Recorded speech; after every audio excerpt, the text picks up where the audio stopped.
Realme 9 Pro Plus এই স্মার্টফোনটির জন্য অনেকেই অধীর আগ্রহে ধৈর্য সহকারে অপেক্ষা করছেন। আর কেনই বা করবেন না? রিয়েলমির স্মার্টফোনগুলোর দাম একটু বেশি হলেও অত্যন্ত সুন্দর সফটওয়্যার এক্সপিরিয়েন্সের পাশাপাশি চমৎকার স্পেসিফিকেশনের মাধ্যমে লঞ্চ করে থাকে, যা জয় করে নিয়েছে অনেক রিয়েলমি ভক্তদের মন। তেমনি রিয়েলমি 9 সিরিজের flagship smartphone Realme 9 pro plus আসতে চলেছে কিছু অবাক করা এবং ইউনিক ফিচার নিয়ে। একটি টুইট বার্তায় রিয়েলমির ইন্ডিয়ান সিও মাধব শেঠ বলেন, the upcoming Realme 9 pro plus will get an inbuilt heart rate sensor.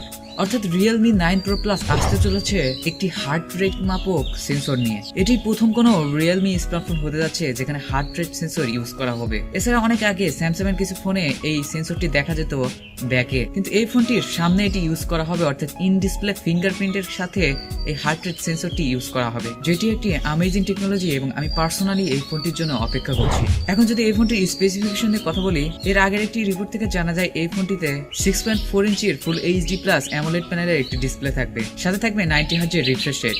এছাড়া রিয়েলমি 9 প্রো প্লাস এই ফোনটিতে ইউজ করা হয়েছে মিডিয়াটেক ডায়মেনসিটি 920 এর চিপসেট, যেটি একটি 5G চিপসেট। আর এই চিপসেটটি রেডমি নোট 11 সিরিজের রেডমি নোট 11 প্রো ফোনটিতে ইউজ করা হয়েছিল। আর মিডিয়াটেক ডায়মেনসিটি 920 চিপসেটটি নিয়ে যদি বলি, এটি একটি 6 ন্যানোমিটার আর্কিটেকচার বিল্ড করা একটি অক্টাকোর চিপসেট এবং যথেষ্ট পাওয়ারফুল একটি চিপসেট। এছাড়া এই ফোনটিতে 8GB র্যাম থাকবে এবং পিছনে ট্রিপল রেয়ার ক্যামেরা থাকবে, যেটিতে কিনা ফ্ল্যাগশিপ সনি সেন্সর ইউজ করা হয়েছে এবং এই সেন্সরটি মিড রেঞ্জের মধ্যেই তৈরি করা হয়েছে। আর এই বিষয়টি এই ফোনটি আরো একটি প্লাস পয়েন্ট, কারণ আপনারা অনেকেই যারা রিয়েলমি ইউজার আছেন তারা ক্যামেরা নিয়ে অনেক কমপ্লেন করছিলেন। যদি এই ফ্ল্যাগশিপ ক্যামেরা সেন্সরটি এই ফোনটিতে ইউজ করা হয়, তবে ক্যামেরার পারফরমেন্স অর্থাৎ ক্যামেরার ফটো কোয়ালিটি যথেষ্ট ভালো পাবেন। আর এই ফোনটির সামনে পাবেন 60 মেগাপিক্সেলের সেলফি শুটার, আর ফোনটি 4500 mAh ব্যাটারি নিয়ে আসতে চলেছে। কিন্তু এখানে কত ওয়াটের ফাস্ট চার্জিং ইউজ করা হবে তা কোথাও মেনশন করা হয়নি। আমার মনে হয় এখানে 67 ওয়াটের ফাস্ট চার্জিং ইউজ করতে পারে। এখন এই ফোনটির লঞ্চ এবং প্রাইস নিয়ে কথা বললে, এই ফোনটি এই মাসের 15 তারিখে লঞ্চ হবে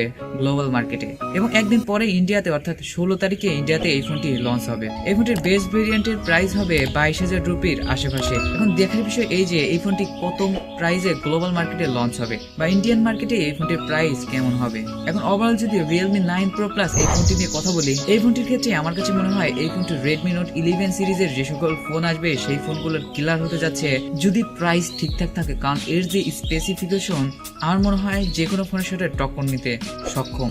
সব দিক দিয়ে যদি আমরা দেখি, তাহলে রিয়েলমির ফোনগুলো অত্যন্ত ভালো ডিজাইন এবং বিল্ড কোয়ালিটি নিয়ে লঞ্চ করা হয়। পাশাপাশি এই ফোনগুলোর মধ্যে ইউনিক কিছু ফিচার থাকে যেগুলো অন্য কোনো ফোনে লঞ্চ করা হয় না।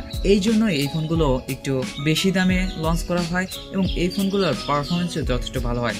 আর আপনারা তো সকলেই জানেন রিয়েলমির ইউআই যথেষ্ট অপটিমাইজড এবং স্মুথ, তাই আপনাদের রিয়েলমির ইউআই নিয়ে কোনো সমস্যা হবে না। ওভারঅল বলে এই ফোনটি আসলেই অনেক ভালো হতে যাচ্ছে যদি প্রাইস ঠিকঠাক থাকে। আর আপনারা সকলেই জানেন রিয়েলমির যে সব ফোন রয়েছে সেগুলো বাংলাদেশ মার্কেটে যখন লঞ্চ করা হয় এর প্রাইস একটু বেশি থাকে। যেমন আপনারা যদি দেখেন রিয়েলমি নার্জো 30 এর প্রাইস একটু সামান্য বেশি। আর আপনারা যদি এই ফোন নিয়ে অনেক বেশি এক্সাইটেড হয়ে থাকেন তাহলে মতামত জানাবেন এবং সাবস্ক্রাইব করে আমাদের সাথে থাকবেন এই সম্পর্কে সকল টেক নিউজ পাওয়ার জন্য। তো এই ছিল আজকের ভিডিও। আসসালামু আলাইকুম ওয়া রাহমাতুল্লাহ।